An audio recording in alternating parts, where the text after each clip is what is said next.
ಸಾರಿಗೆ ಇಲಾಖೆಯ ನೌಕರರು ಏನು ನಾಳೆಯಿಂದ ಪ್ರತಿಭಟನೆಯನ್ನ ಹಮ್ಮಿಕೊಳ್ತೇವೆ ಅಂತ ಹೇಳಿ ಕರೆ ಕೊಟ್ಟಿದ್ದಾರೆ. ಸಾರಿಗೆ ಇಲಾಖೆಯ ನೌಕರರ ಜೊತೆಗೆ ಭಾರತೀಯ ಜನತಾ ಪಕ್ಷ ನಿಲ್ಲುತ್ತೆ. ಎರಡನೇದಾಗಿ, ಸಾರಿಗೆ ಇಲಾಖೆಯನ್ನ ಸಮಾಧಿ ಮಾಡುವ ಮಟ್ಟಕ್ಕೆ ಈ ಸರ್ಕಾರ ಬಂದು ನಿಂತಿದೆ. ದುರಂತ ಏನು ಅಂದ್ರೆ, ಸಾರಿಗೆ ಇಲಾಖೆಯ ಸಚಿವರಿಗೆ ತನ್ನ ಇಲಾಖೆಯ ಆರ್ಥಿಕ ಸ್ಥಿತಿಗತಿ ಏನು ಅನ್ನೋದೇ ಅರ್ಥ ಆಗಿಲ್ಲ. The transport minister doesn't knowing the fiscal position of his department. ತನ್ನ ಮಾನ್ಯ ರಾಮಲಿಂಗಾರೆಡ್ಡಿ ಅವರು ಪತ್ರಿಕಾಗೋಷ್ಠಿಯಲ್ಲಿ ಹೇಳ್ತಾರೆ, ಬಹಳ ಲಾಭದಲ್ಲಿ ನಡೀತಾ ಇದೆ ಅಂತ. ಸಚಿವರೇ ಇಷ್ಟು ಅಜ್ಞಾನಿಗಳು ಆಗ್ಬಿಟ್ರೆ ಇನ್ನು ಜನಸಾಮಾನ್ಯರ ಪಾಡು ಏನಾಗತ್ತೆ? ಸೊ ಸಾರಿಗೆ ಇಲಾಖೆಯನ್ನ ಹಿಂದೆ ಬಹಳಷ್ಟು ಜನ ಸುಧಾರಿಸುವಂತಹ ಪ್ರಯತ್ನವನ್ನ ಮಾಡಿದ್ರು. ವಿಶೇಷವಾಗಿ ನಿವೃತ್ತ IAS ಅಧಿಕಾರಿ ಉಪೇಂದ್ರ ತ್ರಿಪಾಠಿ ಅವರು BMTCಯ MD ಆಗಿದ್ದಾಗ BMTCಯನ್ನ ನಷ್ಟದಲ್ಲಿ ಇದ್ದಂತಹ ಸಂಸ್ಥೆಯನ್ನ ಲಾಭಕ್ಕೆ ತಂದ್ರು. ಅವರು ಆ ಇಲಾಖೆಯನ್ನ ಬಿಡುವಾಗ ಬಹಳಷ್ಟು ಆಸ್ತಿಯನ್ನ ಮಾಡಿದ್ರು. 700 ಕೋಟಿ ಹಣವನ್ನ ಡಿಪಾಸಿಟ್ ಇಟ್ಟಿದ್ರು. ಆದರೆ ಇವತ್ತು ಸರ್ಕಾರ ಸಂಪೂರ್ಣವಾಗಿ ದಿವಾಳಿಯಾಗಿ ಇಂತಹ ಪ್ರಾಮಾಣಿಕ ಅಧಿಕಾರಿಗಳು ಏನು ಆಸ್ತಿಯನ್ನ ಶೇಖರಣೆ ಮಾಡೋದಕ್ಕೆ, ಆಸ್ತಿಯನ್ನ ಕೂಡಿಡೋದಕ್ಕೆ ಪ್ರಯತ್ನ ಮಾಡಿದ್ರು, ಈ ಸರ್ಕಾರ ಆ ಎಲ್ಲ ಆಸ್ತಿಗಳನ್ನ ಮಾರಾಟ ಮಾಡೋದಕ್ಕೆ ಹೊರಟಿದೆ. ಮಾರಾಟ ಮಾಡೋದಕ್ಕೆ ಕಾರಣ ಏನು ಅಂದ್ರೆ, ಅಧಿಕಾರಿಗಳಿಗೆ ಸಂಬಳ ಕೊಡ್ಲಿಕ್ಕೆ ಆಗ್ತಾ ಇಲ್ಲ ಅಂತ. ಸೊ ನಾನು ಇದೇ ಸರ್ಕಾರದ ಇಲಾಖೆಯ ದಾಖಲೆಯನ್ನ ಇಟ್ಕೊಂಡು ನಾನು ಮಾತನಾಡ್ತಾ ಇದ್ದೇನೆ. ಇದು ಡಿಸೆಂಬರ್ ಅಂತ್ಯಕ್ಕೆ, ಈ ಡಿಸೆಂಬರ್ ತಿಂಗಳ ಅಂತ್ಯಕ್ಕೆ ನಾವೇನು ಬರ್ತಾ ಇದ್ದೀವಿ, ಆಸ್ ಆನ್ ಟುಡೇ ಈ ಸರ್ಕಾರ ಸಾರಿಗೆ ಇಲಾಖೆಗೆ ಕೊಡಬೇಕಾದ ಬಾಕಿ ಹಣ 7,401 ಕೋಟಿ. ಯಾವ್ಯಾವುದು ಅಂತ ಹೇಳಿ ಡಿಟೇಲ್ ಹೇಳ್ತೀನಿ. ಭವಿಷ್ಯ ನಿಧಿ ನ್ಯಾಸ ಮಂಡಳಿಗೆ 2,500 ಕೋಟಿ ಬಾಕಿ ಉಳಿಸ್ಕೊಂಡಿದೆ. ನಿವೃತ್ತ ನೌಕರರ ಬಾಕಿ 362 ಕೋಟಿ. ಸಿಬ್ಬಂದಿಗಳ ಬಾಕಿ ಪಾವತಿ, ಸರಬರಾಜುದಾರರ ಬಿಲ್ ಪಾವತಿ, ಇಂಧನ ಬಾಕಿ ಸೇರಿದಂತೆ 1,000 ಕೋಟಿ. MVC ಕ್ಲೇಮ್ಸ್, ಇತರೆ ಬಿಲ್ಲುಗಳು, ನಿವೃತ್ತ ನೌಕರಿಗೆ ಪರಿಷ್ಕೃತ ಉಪಧನ ಮತ್ತೆ ರಜೆ ನಗದೀಕರಣ ಇವು ಸೇರಿ ಸುಮಾರು 700 ಕೋಟಿ. ಒಟ್ಟು ಸಾಲದ ಬಾಕಿ ಹೊಣೆಗಾರಿಕೆ ಎಲ್ಲವನ್ನ ಸೇರಿಸಿದ್ರೆ 5,614 ಕೋಟಿ. ಇದು ಕಮಿಟೆಡ್ ಎಕ್ಸ್ಪೆಂಡಿಚರ್, ಕೊಟ್ಟು ಮುಗಿಸಬೇಕಿತ್ತು. ಇದನ್ನ ಬಾಕಿ ಉಳಿಸ್ಕೊಂಡಿದೆ.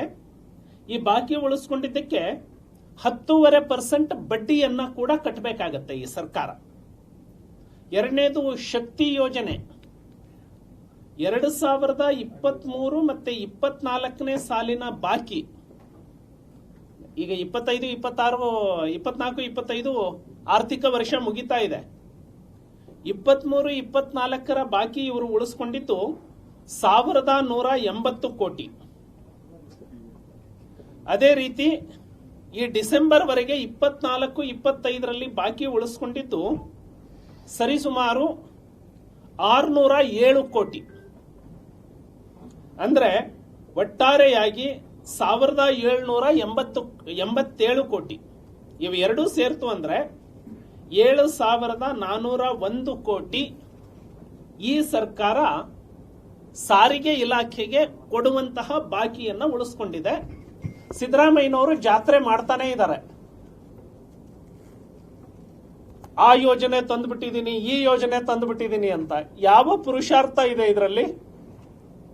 ಇರುವ ಆಸ್ತಿಯನ್ನ ಸಂಪೂರ್ಣ ಮಾರಾಟ ಮಾಡಿ, ಇಲಾಖೆಯನ್ನ ದಿವಾಳಿ ಮಾಡಿ, ಇದನ್ನ ಸಾಧನೆ ಅಂತೇಳಿ ಹೇಳಿಕೊಳ್ಳುವಂತಹ ಮುಖ್ಯಮಂತ್ರಿಯನ್ನ ಈ ರಾಜ್ಯ ಹೊಂದಿರುವಂತದ್ದು ದುರಂತ. ಇಷ್ಟು ಬಾಕಿಯನ್ನ ಪಡ್ಕೊಳ್ಳಿಕ್ಕೆ ಆಗಲಾರದೆ ಸರ್ಕಾರದಿಂದ ಇಲಾಖೆ ಲಾಭದಲ್ಲಿ ನಡೀತಾ ಇದೆ ಅನ್ನುವಂತಹ ಸಾರಿಗೆ ಮಂತ್ರಿ ಇರುವಂತದ್ದು ಈ ರಾಜ್ಯದ ದುರ್ದೈವ, ಈ ರಾಜ್ಯದ ಸಾರಿಗೆ ನೌಕರರ ದುರ್ದೈವ. ಮೊನ್ನೆ 19/8/2024 ಚೀಫ್ ಸೆಕ್ರೆಟರಿ ಶಾಲಿನಿ ರಜನೀಶ್ ಅವರ ಅಧ್ಯಕ್ಷತೆಯಲ್ಲಿ ಸಭೆ ನಡೆದಿದೆ. ಅದರ ಪ್ರೊಸೀಡಿಂಗ್ಸ್ ನಾನು ನಿಮಗೆ ಕೊಡ್ತೀನಿ. ಆ ಸಭೆಯಲ್ಲಿ ಅಬ್ಸರ್ವೇಷನ್ ಆಗಿದೆ. ಶಾಲಿನಿ ರಜನೀಶ್ ಅವರ ಅಧ್ಯಕ್ಷತೆಯಲ್ಲಿ ನಡೆದಂತಹ ಪರಿಶೀಲನಾ ಸಭೆಯಲ್ಲಿ ಅಬ್ಸರ್ವೇಷನ್ ಆಗಿ ಒಂದು ಪಾಯಿಂಟ್ ಓದ್ತೀನಿ. ವೇತನ ವೆಚ್ಚ ಸೇರಿ ವಾರ್ಷಿಕವಾಗಿ 3,650 ಕೋಟಿ ನಿಗಮಕ್ಕೆ ಹೊರೆಯಾಗುತ್ತಿದೆ. ಒಪ್ಕೊಂಡ್ಬಿಟ್ರು, ನಿಗಮ ಲಾಭದಲ್ಲಿದೆ ಅಂತೇಳಿ ರಾಮಲಿಂಗಾರೆಡ್ಡಿ ಅವರು ಹೇಳ್ತಾರೆ. ಆ ಮೀಟಿಂಗ್ ಅಲ್ಲಿ ಚೀಫ್ ಸೆಕ್ರೆಟರಿ ಅಧ್ಯಕ್ಷತೆಯಲ್ಲಿ ಎಲ್ಲಾ ಅಧಿಕಾರಿಗಳು ಒಪ್ಕೊಂಡ್ಬಿಟ್ರು, 3,650 ಕೋಟಿ ಹೊರೆ ಆಗ್ತಾ ಇದೆ. ಬೆಲೆ ಏರಿಕೆ ಎಲ್ಲದು, ಹಾಲು ಬಿಡ್ಲಿಲ್ಲ, ಎಣ್ಣೆ ಬಿಡ್ಲಿಲ್ಲ, ವೆಹಿಕಲ್ ಬಿಡ್ಲಿಲ್ಲ. ಈಗ ಆ ಅಬ್ಸರ್ವೇಷನ್ ಮಾಡಿದ್ದಾರೆ. ಆದ್ದರಿಂದ 15% ಪ್ರಯಾಣ ದರ ಹೆಚ್ಚಳ ಮಾಡಲು ಸಭೆಯು ನಿರ್ಣಯಿಸಿ ಅದರಂತೆ ಪ್ರಸ್ತಾವನೆ ಸಲ್ಲಿಸಲು ಸೂಚಿಸಲಾಯಿತು. ಬೆಲೆ ಏರಿಕೆಯಲ್ಲಿ ಏನು ಜನ ತತ್ತರಿಸ್ತಾ ಇದ್ದಾರೆ, ಈಗ ಆಲ್ರೆಡಿ ನಿರ್ಣಯ ಆಗಿ ಹೋಗಿದೆ. ಪ್ರಯಾಣ ದರ ಪರಿಷ್ಕರಣೆ ನಂತರವೂ ನಿಗಮವು 1,800 ಕೋಟಿಗಳ ನಷ್ಟವನ್ನು ಅನುಭವಿಸುತ್ತದೆ ಎಂದು ಸಭೆಯು ಗಮನಿಸಿತು. ಅದಕ್ಕೆ ಸಲಹೆ ಏನು? ಮೊನ್ನೆ ಸಿದ್ದರಾಮಯ್ಯನವರ ಕೈಯಿಂದ ದುಡ್ಡು ತಗೊಂಡು ಇದನ್ನ ನಷ್ಟವನ್ನ ತುಂಬಿಕೊಳ್ತೀವಿ, ಆ ಸ್ಥಿತಿಯಲ್ಲಿ ಸರ್ಕಾರ ಇಲ್ಲ. ಚೀಫ್ ಸೆಕ್ರೆಟರಿ ಅವರು ಪಾಯಿಂಟ್ ನಂಬರ್ 3ರಲ್ಲಿ ಒಂದು ಸಲಹೆಯನ್ನ ಕೊಟ್ಟಿದ್ದಾರೆ. ಏನು ಸಲಹೆ ಕೊಟ್ಟಿದ್ದಾರೆ ಅಂದ್ರೆ, ನಿಗಮದಲ್ಲಿರುವ 200 ಎಕರೆ ಭೂಮಿ ಲಭ್ಯವಿದ್ದು ಆದಾಯ ಕ್ರೋಢೀಕರಣಕ್ಕಾಗಿ ಬಳಸುವುದು. ಅಂದ್ರೆ ಇದನ್ನ ಮಾರಾಟ ಮಾಡಿಕೊಂಡು ನೀವು ನಿಮ್ಮ ಹಣವನ್ನು ಹೊಂದಾಣಿಕೆ ಮಾಡಿಕೊಳ್ಳಿ, ಸರ್ಕಾರದ ಮುಂದೆ ನೀವು ಬೇಡಿಕೆಯನ್ನ ಇಡಬೇಡಿ ಅಂತ.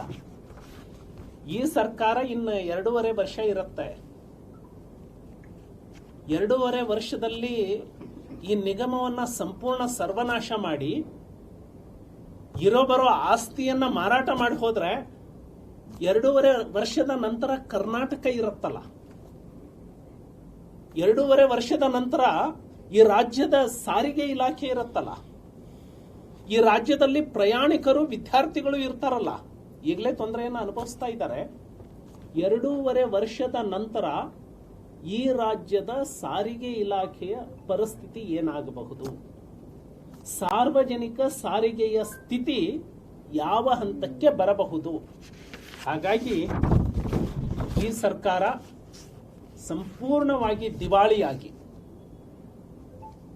1,05,000 ಕೋಟಿ ಸಾಲ ಮಾಡಿ ಅದರ ಉತ್ಪತ್ತಿ ಯಾವುದೂ ಇಲ್ಲದೆ ಇಂತಹ ನಿಗಮಗಳಿಗೆ ಹಣವನ್ನು 1 ರೂಪಾಯಿ ಎಕ್ಸ್ಟ್ರಾ ಕೊಡಲಾರದೆ ಈ ರಾಜ್ಯ ನಡೀತಾ ಇದೆ. ಸಾಲದ ಸುಳಿಯಲ್ಲಿ ಸಿಲುಕೊಳ್ಳುತ್ತೆ. ಆದರೆ ಈ ಸ್ಥಿತಿ ಮೊದಲಿನಿಂದ ಇತ್ತಾ? ಇಲ್ಲ. ಮೊದಲು ಸಾರಿಗೆ ಇಲಾಖೆ ಸದೃಢವಾಗಿತ್ತು. ಉಪೇಂದ್ರ ತ್ರಿಪಾಠಿ ಅವರ ಆಡಳಿತದಂತ ಅಧಿಕಾರಿಗಳು ಬಂದಿದ್ದರ ಫಲವಾಗಿ ಕೆಲವೊಂದು ನಿಗಮಗಳು ಲಾಭದಲ್ಲಿ ಇದ್ದವು.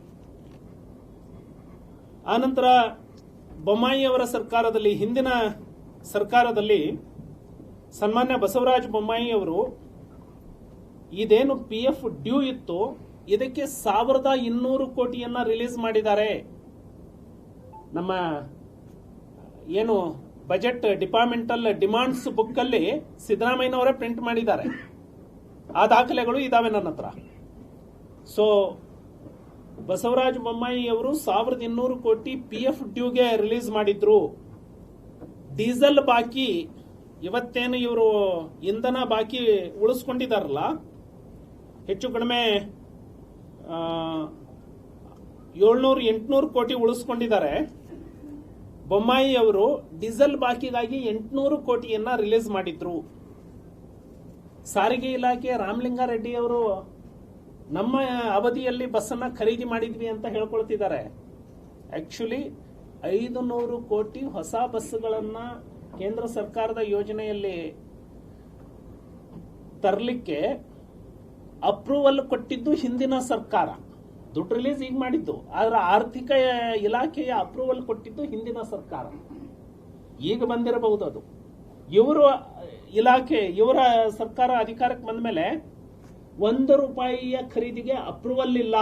ದುಡ್ಡು ಬಿಡುಗಡೆ ಮಾಡೋದು ಬೇರೆ.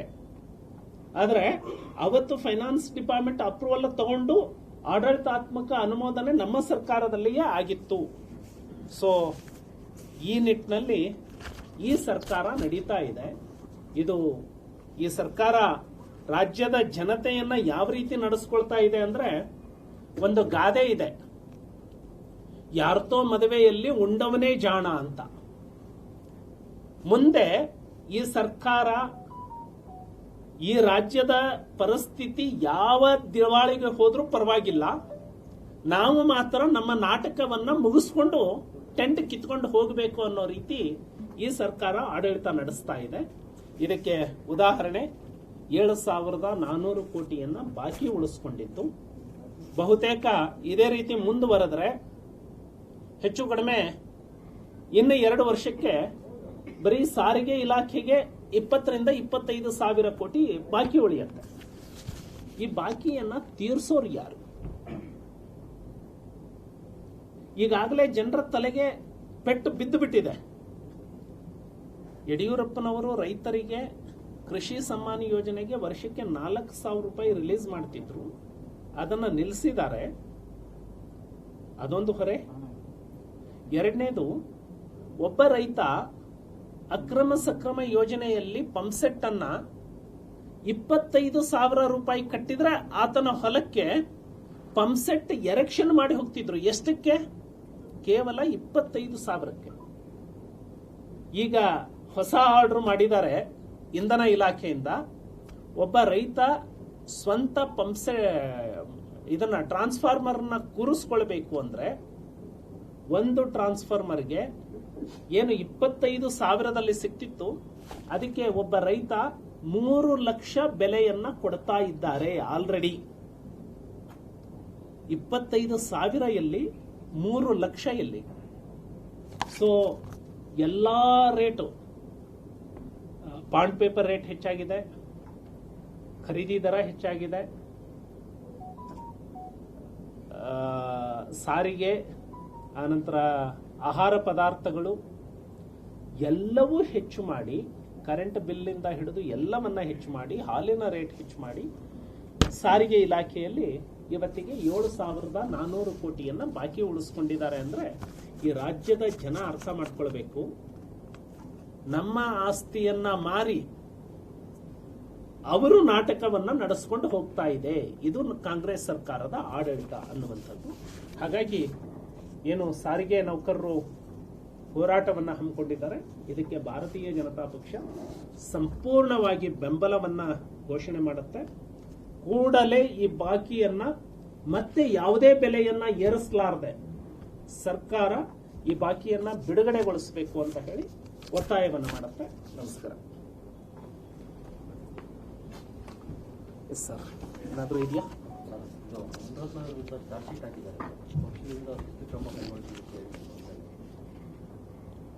ಒಂದು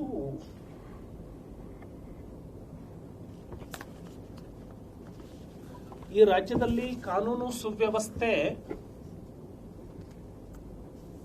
ತುಗಲಕ್ ಆಡಳಿತದ ರೀತಿ ನಡೀತಾ ಇದೆ.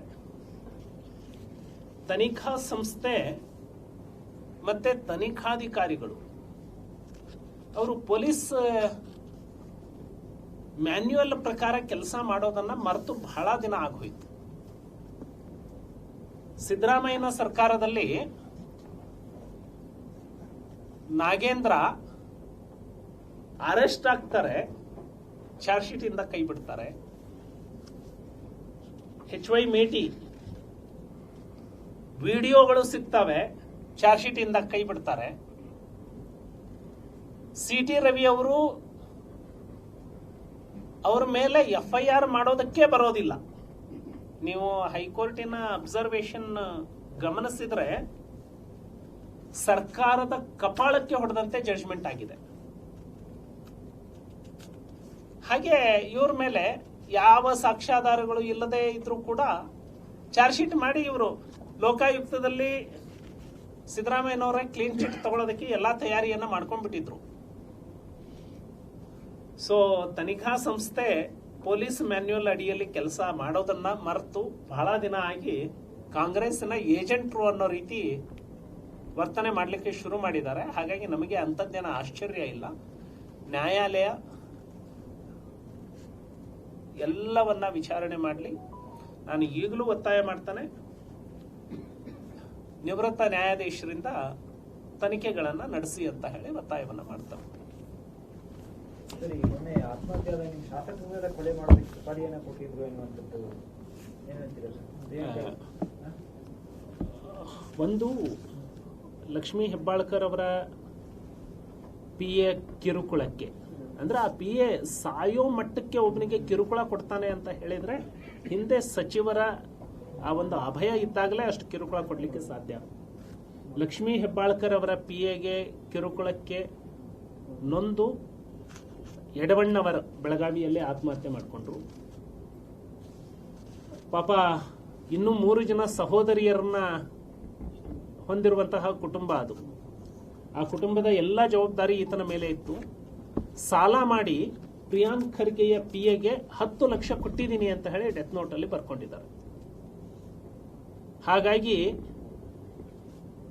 ಅದರಲ್ಲಿ ಆ ಡೆತ್ ನೋಟ್ ಅನ್ನ ಡೈಯಿಂಗ್ ಡಿಕ್ಲರೇಷನ್ ಅಂತ ಹೇಳಿ ಡಿಕ್ಲೇರ್ ಮಾಡಬೇಕು ಅಂತ ಹೇಳಿ ಇತ್ತೀಚಿನ ಸುಪ್ರೀಂ ಕೋರ್ಟ್ ಅಬ್ಸರ್ವೇಷನ್ಸ್ ಬಹಳ ಇದಾವೆ. ಹಾಗಾಗಿ ಅದು ಡೆತ್ ನೋಟ್ ಅಂದ್ರೆ ಮರಣ ಪೂರ್ವ ಹೇಳಿಕೆ, ಅದನ್ನ ಚಾಲೆಂಜ್ ಮಾಡೋ ಹಾಗಿಲ್ಲ, ಅದನ್ನ ಪ್ರೂವ್ ಮಾಡಬೇಕಾಗಿಲ್ಲ ನ್ಯಾಯಾಲಯದಲ್ಲಿ, ಅದನ್ನ ಹಾಗೆ ಒಪ್ಕೊಳ್ಬೇಕು ಅಂತ. ಅದರ ಪ್ರಕಾರ ಪ್ರಿಯಾಂಕ್ ಖರ್ಗೆ ಅವರು ಬಹುತೇಕ ಶಾಸಕರು ಮತ್ತಿಮೂಡ್ ಅವರಿಗೆ, ನಮ್ಮ ಬಿಜೆಪಿ ಜಿಲ್ಲಾಧ್ಯಕ್ಷರಾಗಿರುವಂತಹ ಅಭ್ಯರ್ಥಿಯಾಗಿದ್ದಂತಹ ಚಂದು ಪಾಟೀಲ್ ಅವರಿಗೆ, ಒಬ್ಬ ಸ್ವಾಮೀಜಿ ಅವರಿಗೆ, ಇನ್ನೊಬ್ಬ ನಮ್ಮ ಅಭ್ಯರ್ಥಿಯಾಗಿರುವಂತಹ ಮಣಿಕಂಠ ಅವರಿಗೆ ಕೊಲೆ ಮಾಡೋದಕ್ಕೆ ಸುಪಾರಿ ಕೊಟ್ಟಿದ್ದಾರೆ ಅಂತ ಹೇಳಿದ್ರೆ ಈ ರಾಜ್ಯ ಪ್ರಜಾಪ್ರಭುತ್ವ ವ್ಯವಸ್ಥೆಯ ಮೇಲೆ ನಡೀತಾ ಇದೆಯೋ ಅಥವಾ ಕರ್ನಾಟಕ ಜಂಗಲ್ ರಾಜ್ ಆಗಿದೆಯೋ. ಹಾಗಾಗಿ ಇದನ್ನ ಬಹಳ ಗಂಭೀರವಾಗಿ ತೆಗೆದುಕೊಳ್ತವೆ. ಯಾರೆಲ್ಲ ಆತ್ಮಹತ್ಯೆ ಮಾಡ್ಕೊಂಡಿದ್ದಾರೆ ಈ ಸರ್ಕಾರದ ಸಚಿವರಿಗೆ, ಕೊಲೆಗಡುಕ ಸಚಿವರ ರೂಪದಲ್ಲಿ ಏನು ಇದ್ದಾರೆ ಇವರ ನೋವಿಗೆ ಏನು ಆತ್ಮಹತ್ಯೆ ಮಾಡ್ಕೊಂಡಿದ್ದಾರೆ ಅವರೆಲ್ಲರಿಗೂ ನ್ಯಾಯವನ್ನು ಕೊಡಿಸುವಂತಹ ಹೋರಾಟವನ್ನು ಬಿಜೆಪಿ ಕೈಗೆತ್ತಿಕೊಳ್ಳುತ್ತೆ.